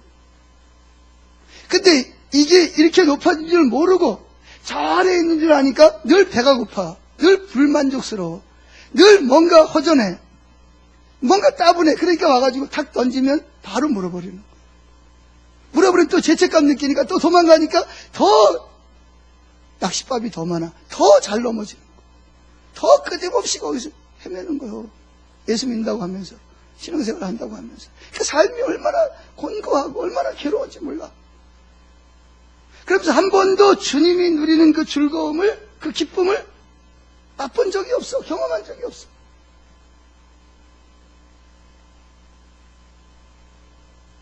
그러니까 저 아래서 맨날 그렇게 살면서 어떻게 여기를, 이 기쁨을 경험하겠어요. 그러니까 이거 이야기해봐도 무슨 얘기인지 알아듣지도 못하고, 아, 좋겠다. 근데 나하고는 상관이 없으니까.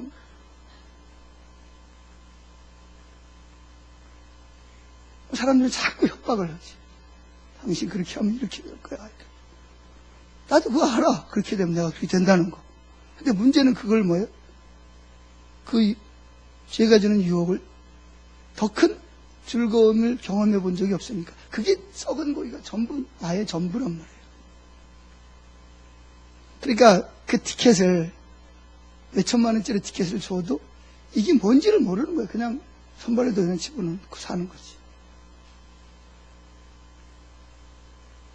결국은 어떻게 해야 되냐? 이 선반 위에 있는 이게 뭔지, 그분이 나한테 주신 이 선물을 뭔지를 실질적으로 경험을 해봐야 돼. 그러면 더 이상 쓰레기통 뒤지라 그래도 그거 경험한 사람 보고 쓰레기통 뒤지라면 뒤지겠어요? 안 뒤지겠어요? 돌아가라면 가겠어요? 안 가겠어요? 누구도 안 갑니다. 그게 바로 모세입니다. 그게 바로 사도 바울이고 스데반이었어요.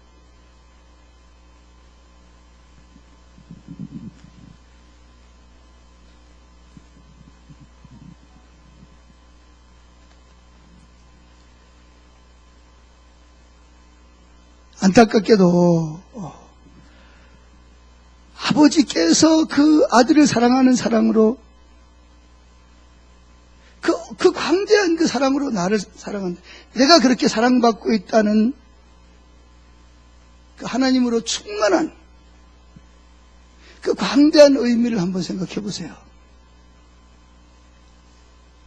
근데 이러한 진리가 제대로 잘 다뤄지지 않는 것은 참 안타까운 일입니다. 앞으로 이런 진리가 많이 다뤄질 줄로 믿습니다. 그래서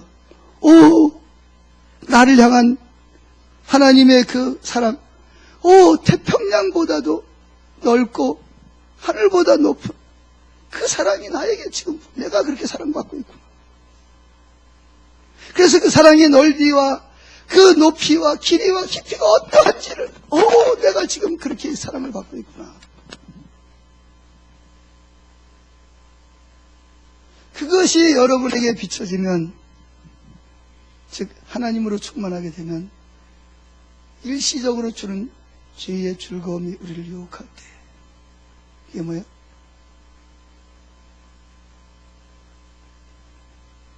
그 죄의 유혹이 너무나 하찮게 느껴져요. 아멘? 하찮게 느껴져요. 아무것도 아니에요. 먼지와 같은 거. 그걸 가지고 나를 유혹해?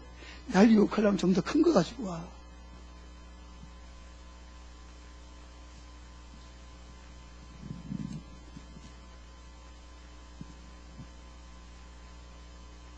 그래서 주님은 예수님을 통해서 복음의 신성한 그 사랑의 그 광대한 기쁨의 바다에서 저와 여러분을 살아가도록 하기 위해서 저와 여러분을 초대한 겁니다.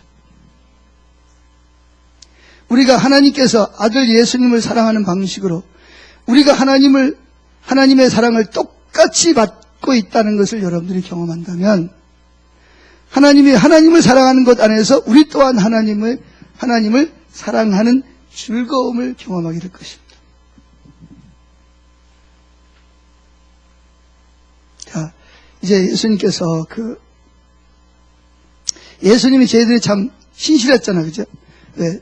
주님과 함께 죽는 자리까지라도 갈지라도 내가 주를 부인하지 않겠습니다. 우리 모두가 다, 우리가 주님과 함께 죽으러 가자. 막 그랬으니까. 근데 여전히 뭐예요? 미성숙해요. 미성숙하다는 뭐냐? 하나님의 광대한 사랑이 어떤지를 부분적으로밖에 보지 못한다는 것을 저는 미성숙하다라고 표현하는 거예요. 제가 말하는 미성숙하다는 언어를 잘 이해하셔야 됩니다. 예수님께서는 12제자들을 향한 끝없는 사랑의 확언은 예수님께서 잡히시던 날 밤 예수님을 버리고 배신하고 도망갈 제자들을 알았어요, 몰랐어요? 오늘 밤 너희가 다 나를 버리리라. 그때 베드로가 일어나가지고 내가 죽을지언정 가지 않겠습니다. 그랬더니 예수님께서 내가 오늘 밤에 닭 울기 전에 모른다고 3번 부인했고, 근데 베드로가 펄펄 뛰었잖아요. 근데 이게 사실이에요? 아닌 거짓이에요? 사실이었어요. 근데 그렇게 해서 도망갔어요, 안 갔어요? 왜 도망갔을까요? 그게 미성숙한 거예요. 베드로가 예수님을 사랑하지 않은 게 아니에요. 사랑하지 않은 게 아니고 사랑하지만 그게 베드로의 한계, 제자들의 한계. 그만큼밖에는 제자들이 예수님의 사랑을 못 느끼고 있다는 거예요. 그 이상은 못 느껴요. 근데 이제 앞으로 그 이상의 사랑을 느끼자. 그걸 성숙이라고 그래요. 그걸 거룩함이라고 해요. 마태복음 26장 31절 저기 있습니다. 그때 예수께서 제자들에게 말씀하셨다. 오늘 밤 너희는 모두 나를 버릴 것이다. 성경에 기록하기를 내가 목자를 칠 것이니 양떼가 흩어질 것이다. 이 성경적이라는 거죠. 자, 그런데 이제 그날 밤 실제로 그렇게 했어요, 안 했어요? 했죠? 자, 제자들의 마음이 어땠을까요? 어떤 사람은 뻘거벗고 도망갔어요. 혼입을 뒤집어 쓰고 도망가는데 딱 잡으니까 옷 벗어버리고 뻘거벗고 도망갔어요. 한 명도 안 남고 다 도망가 버렸어요. 그죠? 자, 그리고 이제 예수 입장을 보고 죽었어요. 끝났어요. 얼마나 허무했을까. 근데 나중에 보니까 예수님 부활하셨어. 좋긴 좋은데 문제가 뭐죠? 차라리 부활 안 하셨으면 좋았을 거예요. 왜? 부끄러우니까, 창피하니까, 죄책감 느끼니까.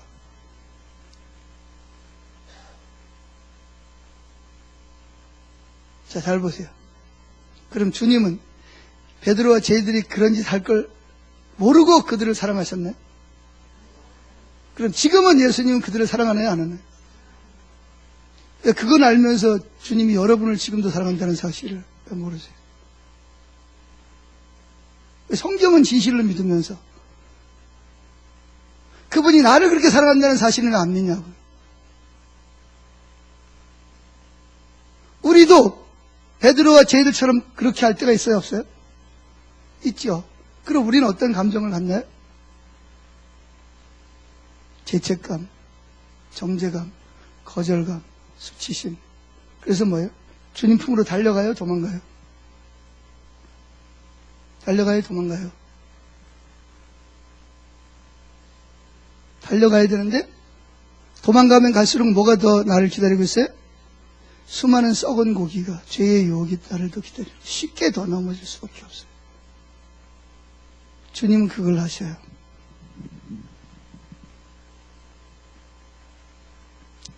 주님은 배신하고 도망간 11 제자들이 엄청난 죄책감과 수치심을 주님이 느끼고 계셨어요. 여러분들이 느끼고 있는 죄책감, 수치심 여러분만 느끼는 게 아니고 주님도 느끼고 계십니다. 그것이 얼마나 큰지를. 하나님은 그날 밤 예수님을 배반할 이 연약하지만 주님을 사랑하는 이 야심찬 사도들을 향해서 뭐라 그랬죠? 예수님이 그들을 사랑하실 때 어떻게 사랑하시더라? 끝까지 사랑하시니라 이렇게 말하고 있습니다. 예수님 마음이 변하지 않아요. 근데 제자들은 하나님 마음이 변할 거라고 믿었어요? 안 변할 거라고 믿었어요? 변할 거라고 믿었어요. 그래서 도망간 거예요. 그래서 베드로도 8회째 되는 날 도저히 이제 주님의 얼굴을 볼 수가 없어.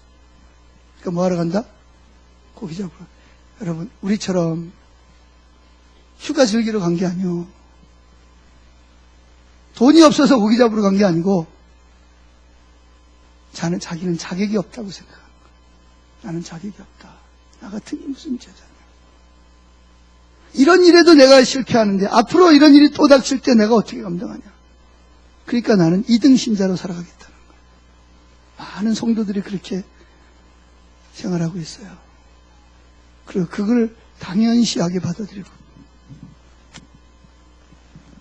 성경은 그렇게 말하고 있지 않을까. 그래서 예수님은 그들을 회복시킬 유일한 길이 뭔지를 알고 있었습니다. 그게 뭐죠? 그것은 하나님이 예수님을 배신한 제자들에게 어떻게 느끼시느냐 하는 것을 그들로 알게 하는 거였습니다. 이것이 사람의 마음을 만지고 회복시키고 변화시키는 가장 강력한 사랑의 계시였습니다. 만약에 여러분이 만일 예수님이 잡히는 날 밤에 11명의 제자처럼 예수님과 함께 죽을 것을 결단했고 장담했는데 갑자기 군병들이 예수님 붙잡는 바람에 도망가버리고 걸어만 나설레로 도망가고 뻘거벗고 도망가고 계집중 앞에 3번씩이나 모른다고 부인했다 그럽시다.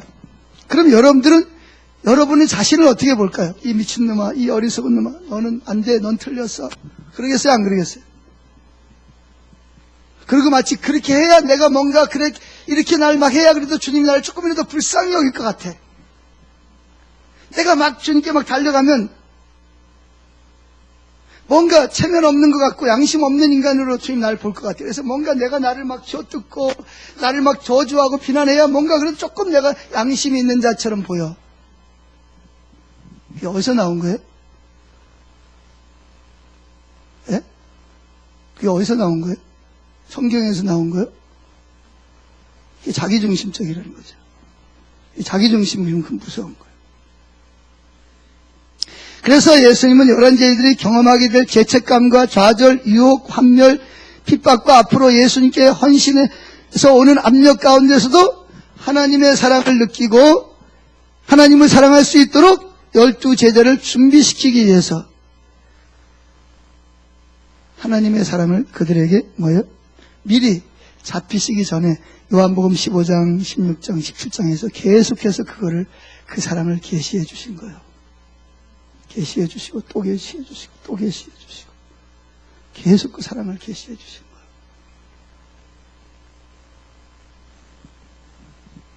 그리고 베드로가 도망갔으니까 이제 베드로 잡으러 갔죠. 잡아다가 뭐 하려고? 갈릴리 호수에서 처박으려고? 왜 찾아갔어요? 너를 한번 꼬라지 좀 한번 봐보라. 한번. 내가 그렇게 말했는데 내 말 안 들어?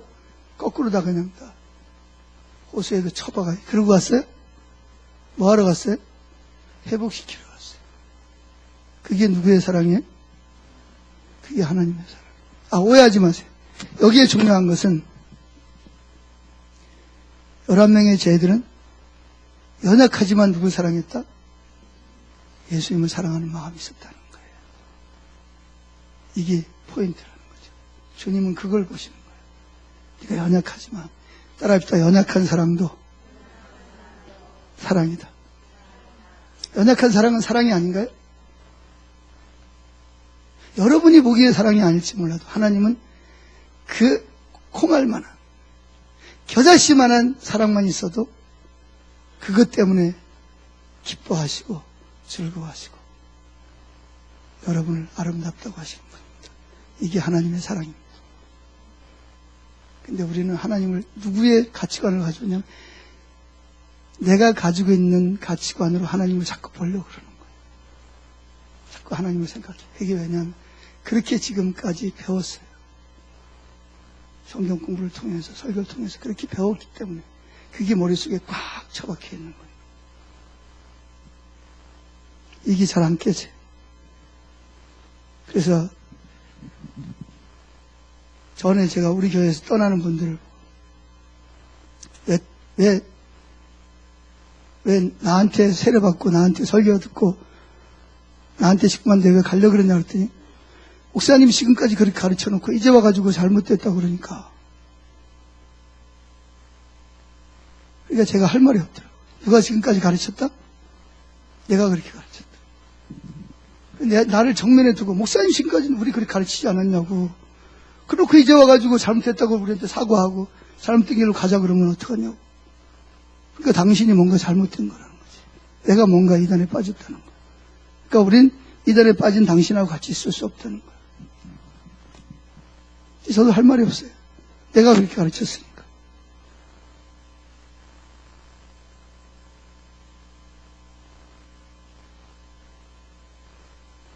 예수님은 바리새인과 로마인들이 세례 요한을 목을 쳐 죽이고 예수님을 죽이고 승리를 얻은 듯 할 때 믿는 제자들이 실망함으로 무너질 것을 알고 계셨어요.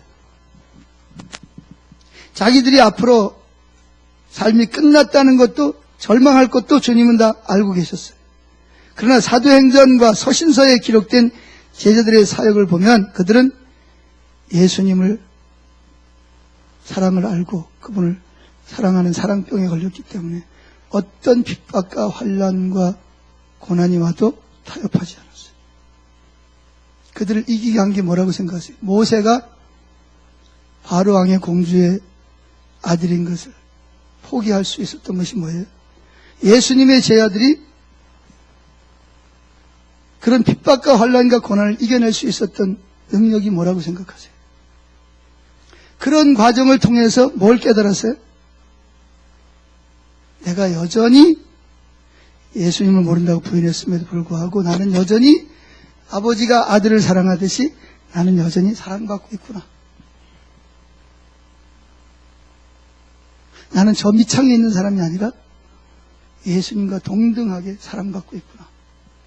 이거를 발견한 거예요. 그것이 그들의 삶을 변화시키고 그것이 그들을 핍박과 환난과 고난에서 승리하게 하시는 거예요. 협박과 심판과 징계가 아니라 그 사랑이 그들을 변화시키는 거예요.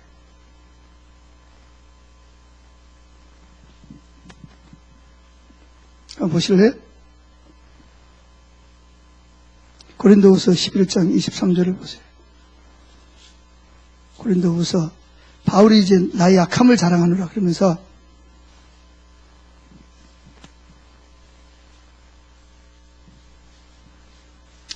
23절부터 보겠습니다. 위에서 보면 좋은데 시간이 많이 가니까 23절부터 시작. 그들이 그리스도의, 그러니까 적그리스도, 그러니까 가짜 사도들, 그들이 그리스도의 일꾼이냐 정신없는 말을 하거니와 나는 더욱 그러하도다. 내가 수고를 넘치도록 하고 옥에 갇히기도 더 많이 하고 매도 수없이 맞고 여러 번 죽을 뻔하였으니 유대인들에게는 40에 하나 감한 매를 5번 맞았어요. 태창으로 3번 맞고 1번 돌로 맞고 3번 파손하고 일주야를 깊은 바다에서 지냈으며 여러 번 여행하면서 강의 위험과 강도의 위험과 동족의 위험과 이방인의 위험과 신의 위험과 광야의 위험과 바다의 위험과 거짓 형제 중에 위험을 당하고 또 수고하며 애쓰고 여러 번 자지 못하고 줄이며 목마르고 여러 번 굶고 춥고 헐벗었노라. 이 애의 일은 고사하고 아직도 날마다 내 속에 눌리는 일이 있으니 곧 모든 교회를 위하여 염려하는 것이. 자, 바울이 지금 안 받아도 되는 고통을 당하는 거예요. 안 받아도 되잖아, 그죠? 근데 왜 이렇게 바보처럼 멍청이처럼 이렇게 고통을 당하는 거예요, 도대체가? 그러면서도 왜 포기하지 않는 이유가 뭐예요? 그렇게 하면 많이 상 받을까봐? 물론 상도 받겠지만 가장 핵심이 뭐예요?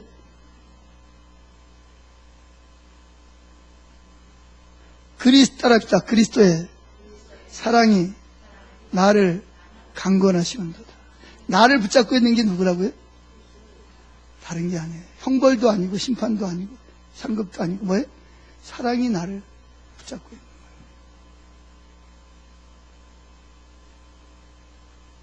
거예요. 여러분을 세상의 유혹과 일시적인 즐거움에서 여러분을 붙잡아 줄 수 있는 유일한 건 뭐예요? 하나님이 여러분을 여전히 얼마나 사랑하시는지를, 사랑을 경험으로 아는 거예요. 그것이 여러분을 붙잡아 주는 거예요. 그것이 여러분을 온갖 유혹과 핍박과 환난과 그런 것이 올지라도 여러분을 든든하게 붙잡아 주는, 요동하지 않게 해주는 유일한, 여러분을 거룩하게 붙잡아 주는 유일한 하나님의 계십니다.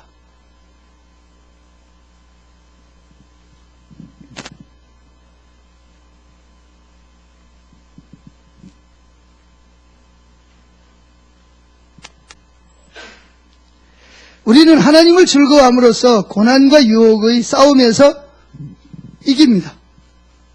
죄를 이기는 가장 좋은 방법은 예수 그리스도의 그 사랑이, 그리스도께서 나를 향한 그 사랑이 세상이 주는 어떤 즐거운 포도주보다, 즐거움보다 낫다는 것을 경험하고 하나님 안에서 하나님으로 충만해지는 것입니다. 하나님의 사랑으로 충만해지는 거예요. 그래서 그 사랑을, 우리 모두는 그 예수님의 그 사랑은 달콤함으로 인해서 죄가 주는 일시적인 즐거움을 넉넉히 이기게 하느니라. 넉넉히 이기게 합니다. 넉넉하게. 그거 외에는 다른 방법이 없어요. 다른 죄를 이길 수, 일시적인 즐거움을 이길 수 있는 것이, 하나님은 그것이 가장 효과적이라는 사실을 알고 새 계명을, 새 언약을 맺기로 작정하신 거예요. 새 언약은 사랑의 언약입니다. 그래서 우리를 향한 하나님의 변하지 않는 그 사랑의 감정에 대한 진리를 묵상하는 것이 저와 여러분의 삶에 뭐가 되어야 된다? 첫 번째가 되어야 된다. 그래서 다윗은 하나님의 아름다움을 바라보는 것이 평생에 단 한 가지 소원이라고 그랬고, 모세는 하나님의 영광을 보여달라고 그랬고, 다윗도 그리스도의 사랑을 아는 것이 다른 어떤 것과 비교해 볼 때 배설물같이 여긴다고 했고, 베다니의 마리아는 오직 한 가지의 사람이 되기를 위해서 예수님의 발 앞에 앉아서 예수님을 알기를 힘썼습니다. 아멘. 이것이 첫 번째가 돼요. 우리 신앙생활에. 사역 해야죠. 사역도 어디서 근거해서 나와야 돼요? 여기에 근거해서 나와야 돼요. 그러지 않으면 사역하면서도 맞았다. 자빠졌다가 일어났다. 도망갔다가 좀 가까이 왔다가 또 도망갔다가 또 저 밑에 처박혀가지고 또 하다가, 그러니까 이 기쁨, 이 하나님 안에서 주는 그 뭐랄까, 그 즐거움, 그 행복, 그 달콤함, 그거를 평생 가도 한 번도 느껴보지 못하는 상태. 그저 죽지 못해서 지옥 가기 싫어 어쩔 수 없이 예수 믿다가 천국에 가면, 와, 내가 신앙생활 잘못했구나. 하나님이 나를 향한 그 사랑은 막 그냥 막 강물처럼 막 굽이치는데 나는 겨우 몇 방울 튀기는 물이 전부 다 신앙생활인 줄 알고 사기도 왔구나. 후회한. 그래서 술피 울며 이러고 있는 거예요. 내가 왜 그렇게 신앙생활을 했지?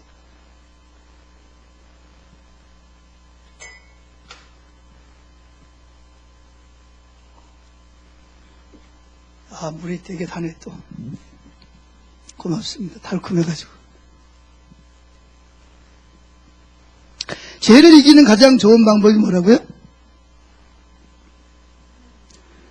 그리스도의 사랑으로 충만하게 채워지는 거예요. 협박, 심판, 이것은 이론적으로는 죄를 이기게 하지만 실제로 막상 죄의 유혹을 딱딱 치면 숨어서 죄를 짓거나 기발한 아이디어 방법으로 완전 범죄를 추구하게 됩니다.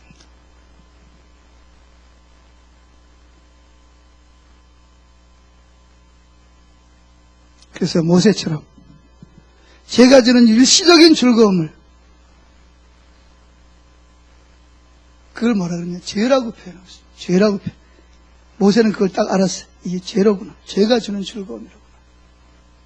죄가 주는 즐거움보다 뭐가 더 좋다? 그리스도와 함께 고난당하고 핍박당하고 멸시당하는 일이 더 모세를 선택하게 만든 거예요. 우리를 향한 하나님의 변하지 않는 사랑에 대한 감정에 대한 진리를 묵상하는 것에, 그래서 우리는 뭐 해야 돼요? 최우선 순위를 두고 기도할 때마다 뭐를 묵상해야 돼요? 하나님의 사랑의 넓이와 깊이와 높이와 길이가 어떠한지를 묵상해야 돼요. 성경, 신약, 신구약 성경 전체를 다 왔다 갔다 하면서 그 말씀을 가지고 깊이 주님과 만나서 성령님을 통해서 그 사랑을 알게 하려고 기도하세요. 이것이 우리의 감정적인 건강에 좋습니다. 무슨 감정에 좋아요? 하나님이 주신 거는요, 몸에도 좋고 영에도 좋고 감정에도 좋고 환경에도 좋고 다 좋아요. 자, 즐겁게 행복하게 살면 오래 살겠어요. 죄책감 느끼고 그냥 수치심 느끼고 그러면 오래 살겠어요. 알긴 잘 하시네.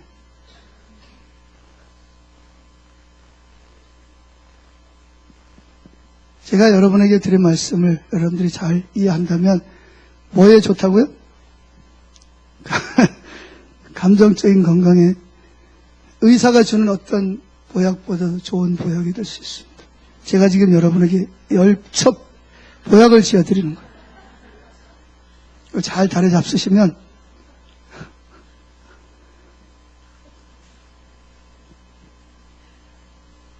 그래서 아가서 1장 5절, 나는 죄로 인해서 마음이 검지만,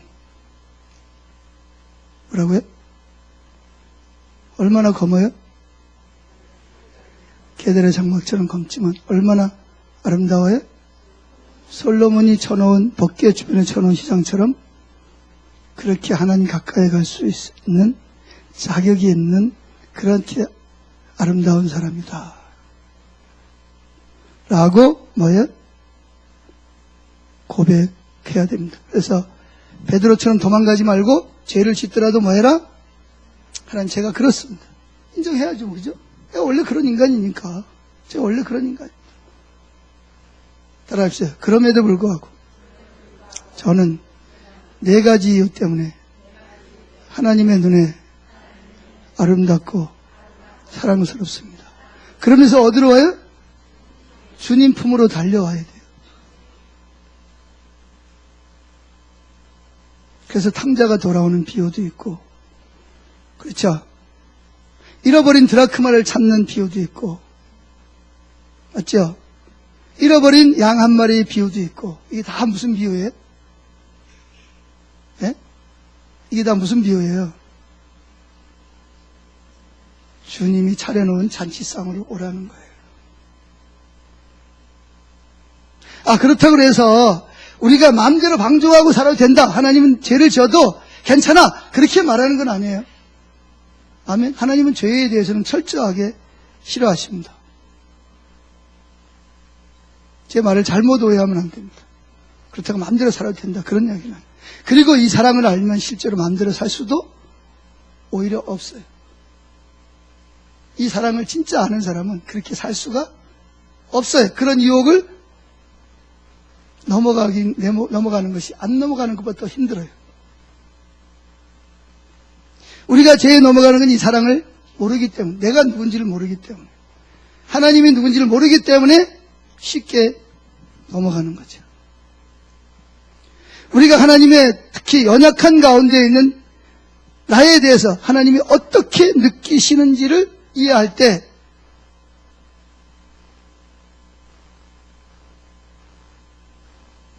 내 안에 놀라운 변화가 일어납니다.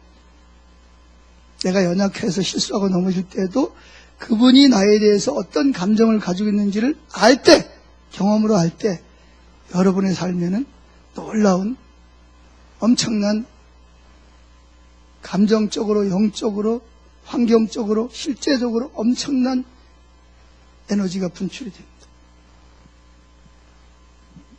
그러면 여러분들이 웬만한 질병은 그냥 떠나갈 수 있어요. 지난주에도 어제 만났습니다. 어제 어떤 분이, 목사님! 어제가 월요일로 맞죠? 네, 주일 한 주 지났으니까.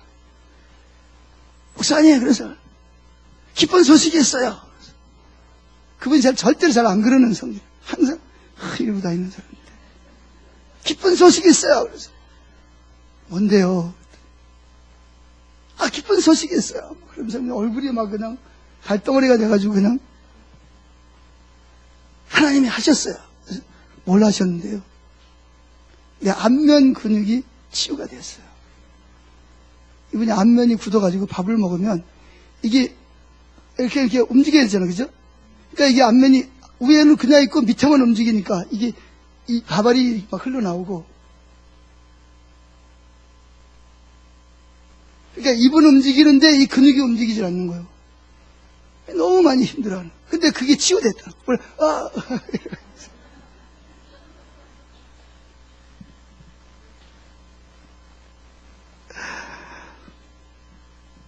뭐 그분이 위해서 내가 손 얹고 기도한 것도 아니고, 주일날은 기도하지. 아픈 사람 손 얹고 기도하라고.